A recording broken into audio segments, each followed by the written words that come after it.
Prime 18 news channel अब net vision cable network पर 707 number पर उपलब्ध। प्रवक्ता शहर कांग्रेस कमेटी अनुज शिवहरे जब सुबह मॉर्निंग वॉक करके लौटे थे तभी उन्हें कलेक्ट्रेट चौकी इंचार्ज द्वारा हाउस अरेस्ट कर लिया गया। वहीं उत्तर प्रदेश की सरकार लगातार कांग्रेस के नेताओं का हाउस अरेस्ट कर रही है। कल विधानसभा का घेराव कर आंदोलन होगा जिसमें हमें विधानसभा घेराव के लिए निकलना है और उत्तर प्रदेश सरकार हमें पुलिस द्वारा रोक रही है। आज हम मौजूद हैं कांग्रेस प्रवक्ता जिला कांग्रेस के अनुज शिवहरे।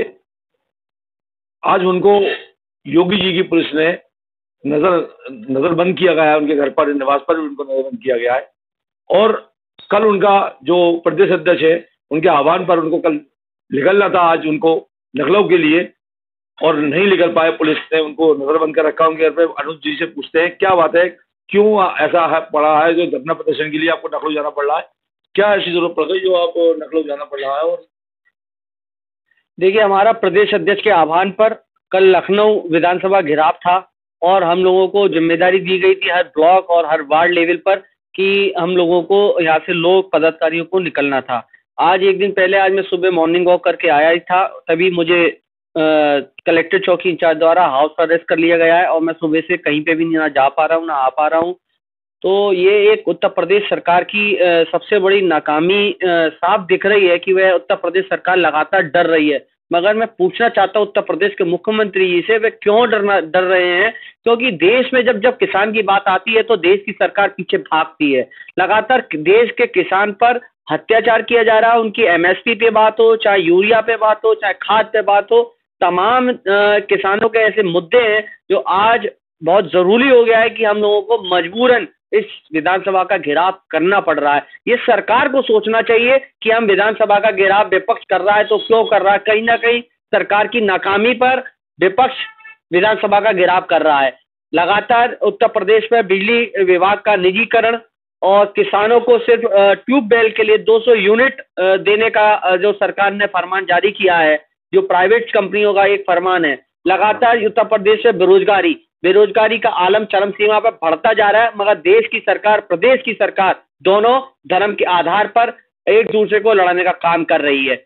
लगातार बात करें हम महंगाई की, लगातार महंगाई का मुद्दा आज ऐसा है, मगर देश की सरकार लगातार दिमाग लोगों का, जनता का परिवर्तन कर रही है। कभी कहीं उलझाने का काम करती है, कभी कहीं, कभी बांग्लादेश पे ले जाती है। मगर बांग्लादेश की भी बात करें तो देश के प्रधानमंत्री हिंदू हैं, मगर देश में बांग्लादेश में हिंदू पे अत्याचार होता है तो देश के प्रधानमंत्री को शर्म आनी चाहिए कि जब मैं खुद हिंदू हूं और देश का प्रधानमंत्री हिंदू है तो हिंदुओं पे अत्याचार कैसे हो रहा है। प्रथम बात।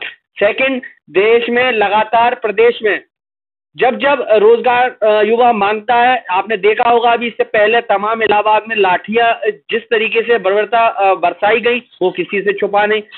जब आंदोलन की बात आती है तो सरकार पीछे भागती है। ऐसा क्यों? क्योंकि सरकार की नाकामी है, इसलिए सरकार बैकफुट पर हम लोगों को इस तरीके से पुलिस द्वारा नजरबंद कर रही है। मगर ये जुल्म की रुकनेगा नहीं। हम लोग निश्चित रूप से डट के संघर्ष करेंगे। हम यहाँ पे भी होगा तो यहाँ से बैठ के भी अपनी आवाज को इतना बुलंद करेंगे कि हमारी आवाज विधानसभा में जाके गूंजेगी। कोई आंदोलन की बात आती है तो प्रदेश सरकार जो है विपक्ष के नेताओं पर इसी तरीके से नजरबंद करती है, उनको कहीं ना कहीं आंदोलन करने से रोकती है। तो ये इसकी क्या समझे? मैंने कहा ना, इस सरकार की सबसे बड़ी नाकामी है कि विपक्ष को इस तरीके से रोकने का काम कर रही है। सरकार जब सही होती तो हमें रोकने का काम नहीं करती, हमसे वार्ता करती है, विपक्ष की बातों को नोट कर उसको संज्ञान में लेकर उसको लागू करने का काम करती। मगर उत्तर प्रदेश के मुख्यमंत्री लगातार देखा होगा कि फरमान जारी कर देते हैं, मगर ग्राउंड लेवल पे हम बात करें तो 0 सन्नाटे। चाहे गड्ढा मुक्त की बात हो, चाहे अपराध की बातों में आपसे कहना भूल गया, उत्तर प्रदेश में लगातार क्राइम चरम सीमा पे है। महिलाओं के साथ लगातार अत्याचार हो रहा है। मगर प्रदेश की सरकार सिर्फ संभल याद आता है या बहराइच याद आता है, मगर उनको ये याद नहीं आता कि उत्तर प्रदेश में बहन बेटियों के साथ लगातार बलात्कार इस सरकार में सबसे ज्यादा इन 5-7 सालों में जो बढ़ा है वो इससे पहले कभी इतना नहीं था। जब आप लखनऊ नहीं जाते हैं तो अपना प्रदर्शन कैसे करेंगे आप?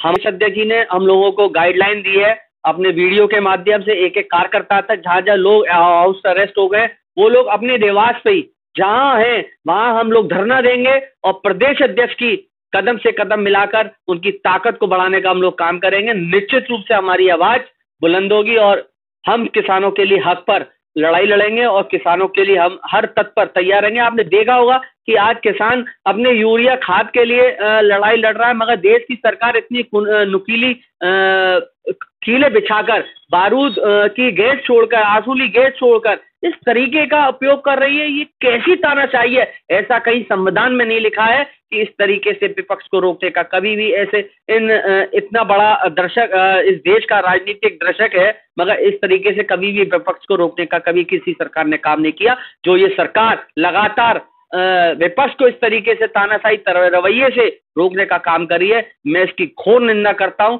और निश्चित रूप से हमारी आवाज बुलंद होगी। कल विधानसभा में हमारा धरना बुलंदियों पे होगा और ऐतिहासिक होगा।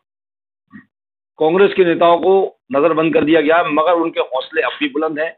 वो कहीं ना कहीं अपनी आवाज, जनता की आवाज, अपने प्रदेश की आवाज उत्तर प्रदेश के मुख्यमंत्री तक पहुंचाना चाहते हैं और ये चाहते हैं कि कहीं ना कहीं जो भी परेशानी है उत्तर प्रदेश के अंदर लोगों को, वो कहीं ना कहीं लोगों का सुधार हो। वहां पर लोगों की दिक्कतें खत्म होनी चाहिए। मेन दिक्कत है लोगों की, रोजगार की बात कही है इन्होंने, रोजगार है, जो रोजगार की बात कर रहे थे, रोजगार की बात कही है। मैं अपने कैमरामैन के साथ अनीस खान, प्राइम 18 न्यूज, आगरा से।